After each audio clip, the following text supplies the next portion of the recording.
Hi guys, good morning sa inyong lahat. Ito po yung ating ginagawang Omnay, homebrew. So, dalawang dugtong siya. Isang full wave length na whip saka isang 5/8. Meron siyang coil doon sa itaas. So, ito guys. Gagawa tayo ng video part 2, no? So, eto guys, papakita ko sa inyo yung kanyang SWR, no? Sinalang natin sa antenna analyzer. So, let's go. So guys, yun yung ating Omnay na ginagawa, no? May 4 na radials, 2 dugtong, may facing coil doon sa gitna. So, isang full wave length, saka isang 5/8, no? Ayan, no? So, siguro mga 7 feet ang taas. Ayan yung coax niya. So, ito yung kinalabasan guys, no? Unang testing ko sa analyzer. Nakaset yung frequency sa 140 to 146. So, nakatune siya sa mababa guys, no? Sa 140 is flat 1, no? Flat 1 yung kanyang SWR. So, ibig sabihin, nag-tune sa baba. So, okay. Sa 142. Ayan. 1.1. So, okay, no? Okay pa rin. Sa 143, 1.3 medyo tumataas na siya. 144, 1.5. Pero andito pa lang sa ibaba to guys, no? And then tetestingin din natin na medyo pababain pa. Kasi first trial ko pa lang naman to eh. So ito yung ano nyo guys, loading coil. Itatry ko siguro ilipat to kasi andun siya sa pangatlo. Then tingnan ko kung mapapababa ko yung SWR. So tingnan natin, abangan natin, pero pwede na rin to. Andito pa lang kasi to sa ibaba eh. Nag-tune siya sa 140. So flat 1 siya, no? Eto, ayan, no? Maporma na siya kaagad, oh. Yun yung kanyang facing coil, oh. So i-spray natin ng paint yun guys, no? Pag natapos to, pogi na to. Ayan, yung kanyang radial is 4, oh. So naka-rebit siya, pero lalagyan natin ito ng epoxy guys, no? Para dumikit talaga siya. So yung radials niya is 19.5, standard radial ho yan. So style G7 siya. Guys, yun yung ating ginagawang antena. So titestingin natin i-contact. So guys, titestingin natin i-contact tong ginagawa nating antena. So naka-hook to sa Motorola Portable. Ako lang sa inyo yung ayun. Yung antena ko, okay, full wave and 5/8, no? Magkadugtong, may loading coil and facing coil. So tingnan natin kung makokopya tayo. May nag-uusap eh. Para si Tito SPRT. Walang yurik na walang stigya. Nakita ko presyo itong sign mo. 4,000 bucks pala to. Trigger. Short break. With a short. Ganun ba presyo? Hindi ko na-check. Malakas na receiver. Ayun, breaker guard, morning. Itinilo, morning. May tinetesting ako eh. May hino-homebrew akong Omnay eh. 7 feet. Go ahead. Puno ka dito sa portable. Bagay, malakas ka eh. Ala, may nala, portable na yung issue mag-rate. Booming yung audio, booming. Yes, yes. Kay Tito Isbiar. Tito Isbiar, kamusta yung audio, yung signal ko sa'yo? Quality 10. Tukod. Parang ko lang yung sinido sa'yo eh. Lapit ka sa akin eh. May ginagawa ko dito, yung homebrew na may radial na 4. And nag-tune sa sa 140. Go ahead. Flat 1 doon eh. Dito sa itaas. Sa bagay, andito pa lang naman sa ibaba eh. Mababago pa siguro pag nasa itaas. Oo, iipis ako sa ipis. Ay, go ahead. Oo, ayos. Pwede to. Tawag dito.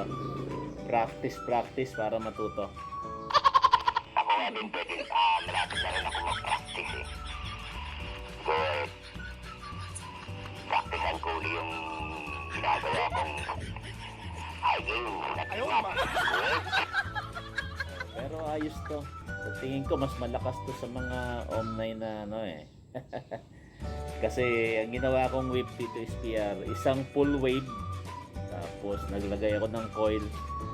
Tapos nagdugtong ako ng 5/8. So, ano sa tingin mo?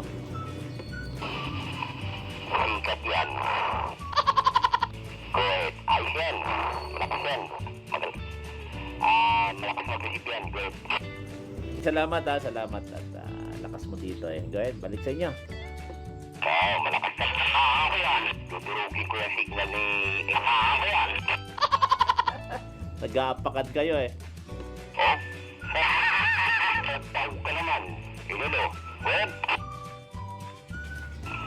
Simikat na araw. Ayos na. Ayun guys, okay naman yung testing natin, no? So, sa tingin ko, Scar Kilo to. Itong ating experiment guys, no?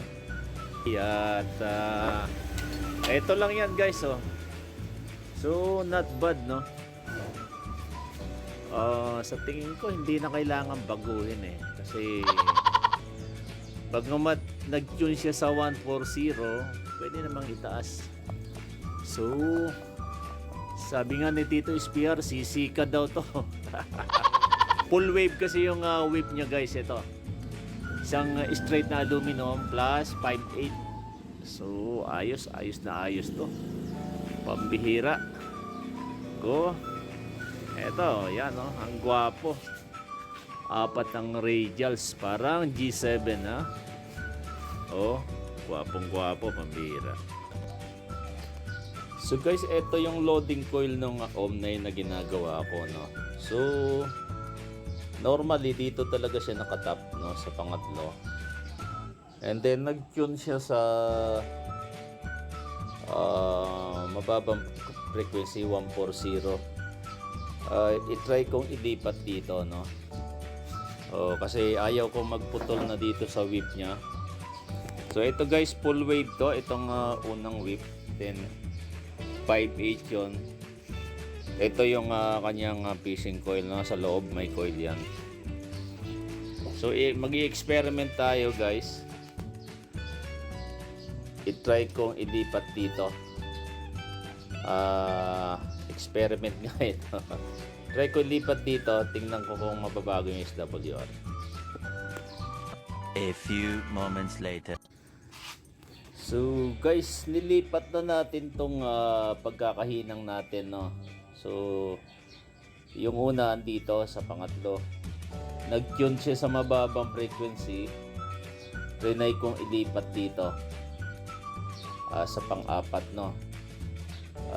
Tingnan natin kung nabago ang SWR.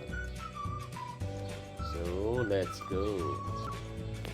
So guys, ito na yung ating ini-experiment, no. Ito guys, nilipat natin yung pagkakahina nung kanyang coil, no, loading coil. Kasi yung original andito sa pangatlo. Nag-tune siya sa 140, so gusto kong itaas yung frequency. Nilipat ko dito sa itaas. At ito ang kinalabasan. So guys, ito yung kinalabasan ng experiment natin, no? So sinet ko to sa 144 to 150. So not bad ang kinalabasan, ano? Sa 144 is 1.3. So nasa baba pa lang naman to. Happy na ako dito. Sa 146 is 1.2. Ayan. Okay. 1.3 is 148. Tapos ayan, dito siya nagplatwal sa 153. So happy na ako dito kasi gusto ko siyang gamitin sa mataas na frequency, no? Okay. So pwede pa rin naman siya sa mababa, no? 144. Kasi andito pa lang to sa ibaba. So successful lang ating experiment, guys, no? Eto. At ayan ang ating Omni Homebrew. Full wavelength plus 5.8, no? So mas malakas to. Sabi nga sisika daw siya. So guys, tinesting ko rin siyang testingin natin SWR sa UHF, no? So nakalagay siya sa 430 to 450.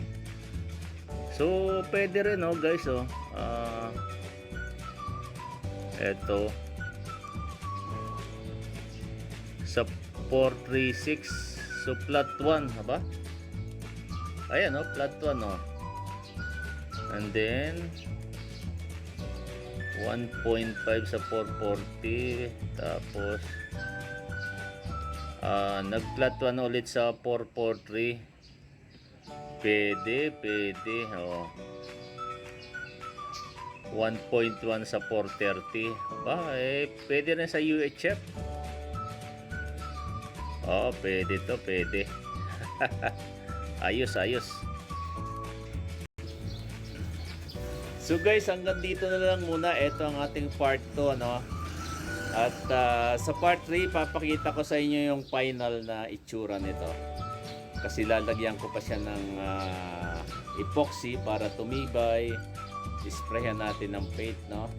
Ayan, no? Okay, malakas to, guys. Pag mga omnay lang na ano dyan, tatalunin ito. Kasi full wave to, then isang 5.8. So thank you for watching, guys. Guys, lipat natin ng pwesto yung ating omnay antenna ginagawa, no? Ayan, no?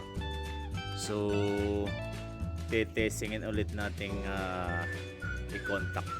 So almost kapantay siya ng gate ko. Mga 6 feet siguro yan ang kanyang taas. Guys, tetestingin natin. Break. Portable break, hold on lang. Tito Ram, pulutin ko lang. Go ahead, copy na lang. Dawin, magre-radio check lang ako. Tinetesting ko tong aking project, eh. So, andito to sa may gate. 6 feet ang taas niya, no? Anong metro ko dyan, Lawin? On video to. Pulong-pulong po, go ahead. Hindi po gumagalaw. Quality 5 po yung audio. Go ahead, napakalinaw. Go ahead, Captain Alas. Magandang umaga po. Puno ka rin dito. Ilolo power ko, Lawin, ha? Good. Paso. At mamaya, doon tayo kay Tanyero yan. Malayo at anak mo bilantayo na lang si Tito Tanyero. Go ahead, take it, Captain Alas. Lawin, ito low power. Nagbago ba? 1, 2, 3. Gatid po, go ahead. Puno pa rin po, go ahead. Hindi man lang nagkaroon ng crackling o garble, go ahead. Ganun pa rin, malinaw. Ganun ba? Shoutout ka muna dyan at ipopost natin ito sa YouTube. Shoutouts dyan kaya sa lahat ng mga tropa, magandang umaga sa inyo. Ayan, sa lahat ng matitikas, dito sa 738, go ahead. At sa nangtunan para rescue boat ko, mabuhay ko lahat ko. Subscribe na po sa Captain Alas YouTube channel. Marami kang matututunan sa kay Captain Alas. Good. Magandang umaga po. Balik sa inyo. Ayun, ayos oh. At shoutout dyan. Rom, ganda umaga sa iyo Rom. Dito Alas, ganda umaga din po dyan. Lakas ng pasok na dito. Ayos na ayos Go ahead.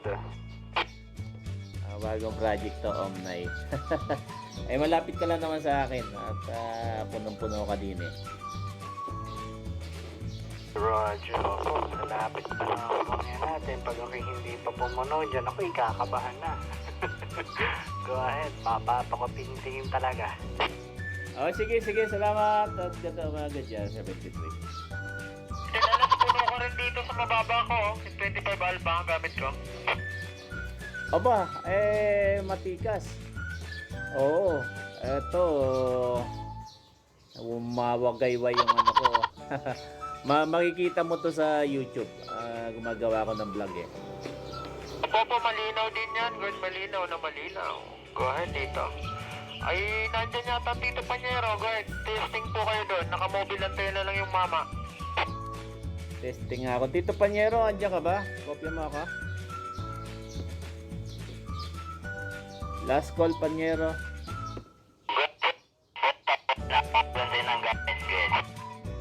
Mobile antenna. Nakakopya ka dito. Hindi lang ganun kalakas. Malinaw ang kopya mo sa akin. Go ahead. Malinaw po.